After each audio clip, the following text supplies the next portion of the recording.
Hi, Alan here, and this is unbelievable. It's another $1 million location, spectacular spot for less than 20 bucks a night. Let me show you.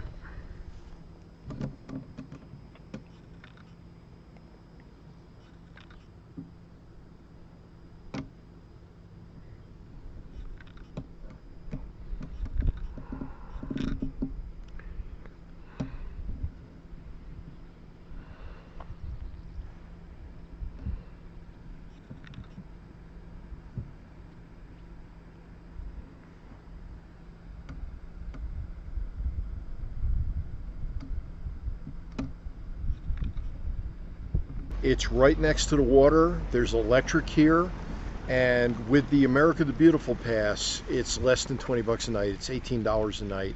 Been here a few nights, got lucky, got to the campground. This is Luzerne Campground in Flaming Gorge, and you can see more about this and lots of photos. If you're finding this on YouTube, look for the button in the upper right hand corner, and it'll bring you over to rvacrossamerica.net/Flaming Gorge. That is where this area is, Flaming Gorge, Gorge. So one phrase, Flaming Gorge. I see a couple of jet skis going by, and I've had my kayak out in the water. By the way, when you go over to the post, you're going to see some photos of my kayak, and I've been using it quite a bit. I love it. It's great for exercise. I've got a link there to Austin Kayaks. I recommend those folks. They're good people. They'll help you out, and the link should get you 15% off on all accessories for the kayak and a discount on the kayak itself. Anyway, I'm on the Utah-Wyoming border. Utah-Wyoming border. It is early June. Spent the last few days over in Tough Creek Campground. Came down here. The weather here has been really nice. There's been a few showers and thunderstorms during each day, but that's okay. That's kind of normal for mid-spring, late spring. Everything here is still really green, really green. Been doing a lot of reading, and I'll share soon with you what some of the books are that I'm reading. Got a lot of other thoughts. I've got some other video I'm going to show you. I intended to be at a different campground from where I am here. I've stayed here before, and this was my safety. I knew about this place. It's the other place that I wasn't so sure of, and I'm glad I didn't go there. I just had a little thing in my radar that said, maybe not. And I'll show you the video. I'll show you video of a couple other campgrounds that are in the Flaming Gorge that are really nice places, but you got to know what you're doing when you go in there, and I'll explain when you see that video. It probably follows what I'm doing right now.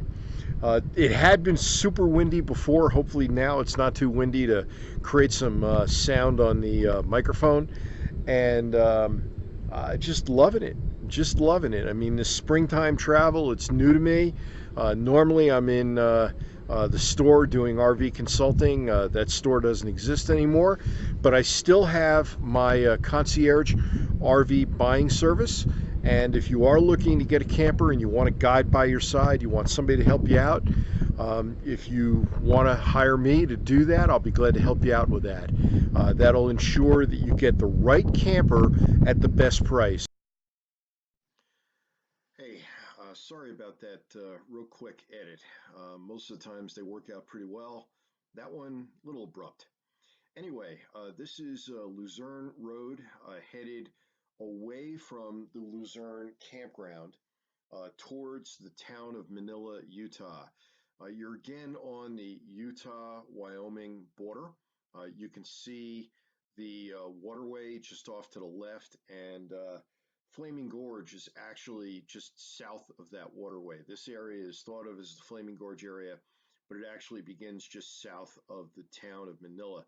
Manila is a relatively small town. It's got one diner on the corner, which is okay. It's home cooked comfort food, not particularly healthy. There is also at the end of this road, when you make a left to head south towards Manila, a Chevron station, if I recall, and they have inside, of course, a small convenience store, and they've got a restaurant Breakfast was pretty good. Didn't eat anything other than breakfast there, but it was pretty good. This is again the road. Turn right, you're going towards Green River. Towards the left, turn left as we are. We're headed towards Manila. We're about to shift gears. We're not going to see the town of Manila. It's under construction anyway, the roads. We're going to jump to south of Manila, and here we go. South of Manila now. We're entering the Flaming Gorge. It's kind of neat. There's all different rock formations along as you go, and as you change elevation, they have marker signs that show which era you're actually passing through as far as how many millions of years ago and what rocks there are. We're now entering the Willows Campground. This is a very sharp turn. I actually skidded a little bit. I was not pulling my trailer. It was a little bit muddy. Not sure I'd want to pull in anything much more than a 30-footer in here around that curve. You're in an area, by the way, Luzerne has great cell phone signal. This doesn't. There's no cell phone signal here. It's really right next to the highway. It is forested where you are.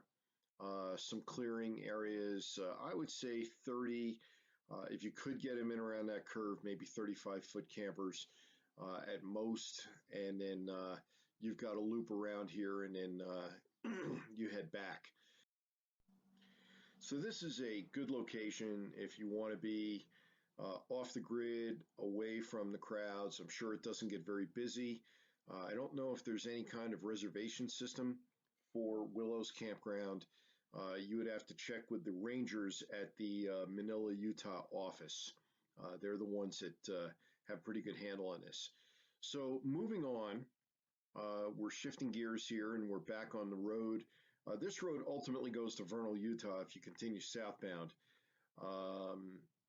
You're about to turn into Mann's Campground, M-A-N-N-S.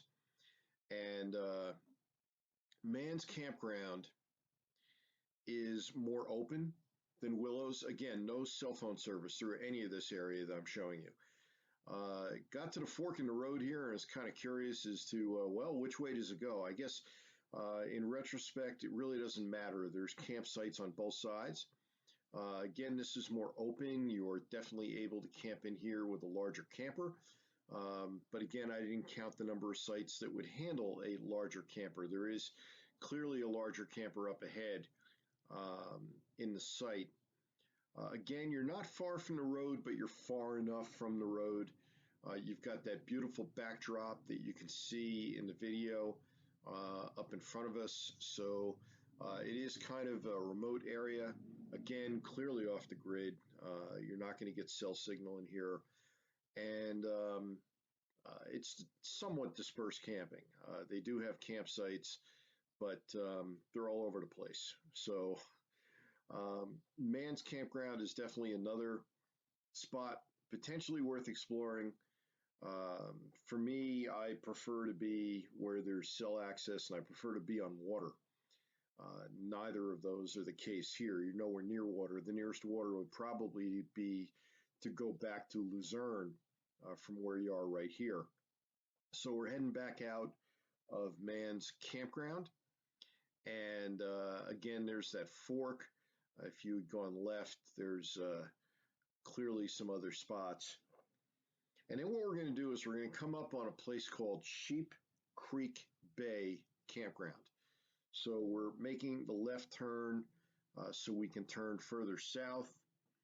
This is, again, all of the lower elevations associated with this region. There is also a higher elevation camping area further down the road, if you will, further south towards Vernal.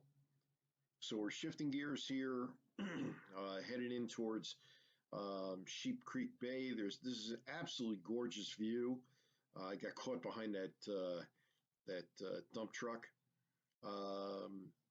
You come into a giant parking lot here.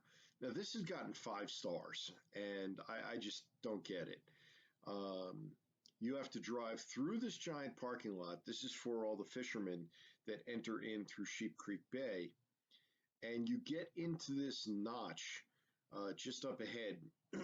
um, and there's space for 4, maybe 5 RVs of moderate size, but I could see where if you weren't careful before you exit the parking lot, as we're now coming up on the end of the parking lot and approaching the gate, if you will, that gets you into what's called Sheep Creek Bay Campground.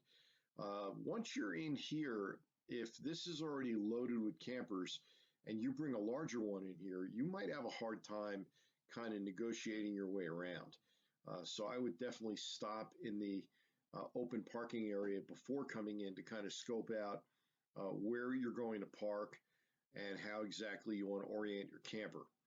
Again, it's dry camping. All of this is dry camping, whether it's Willows, Mans, or Sheep Creek Bay.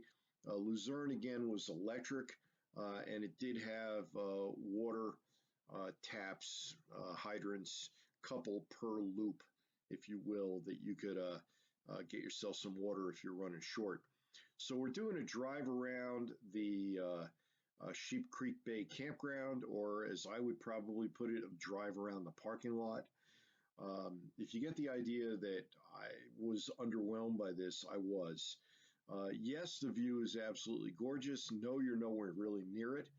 You're not really near the waterfront. You're at least, I'd say, 1,000 to 1,500 feet away from the waterfront when you are in the campground area itself. Getting in and out of here is a fairly steep climb and descent getting in. So you're in a fairly narrow valley, fairly deep valley. That's one of the main reasons that there's absolutely no cell phone service in this area. It doesn't matter who your provider is. But this is a gorgeous area. It would probably be a great place to bring your boat and to use as a boat launch and to take off. So I'm pausing here for just a moment to let you kind of enjoy this. It's been a pleasure. Check out the full post at rvacrossamerica.net /Flaming Gorge.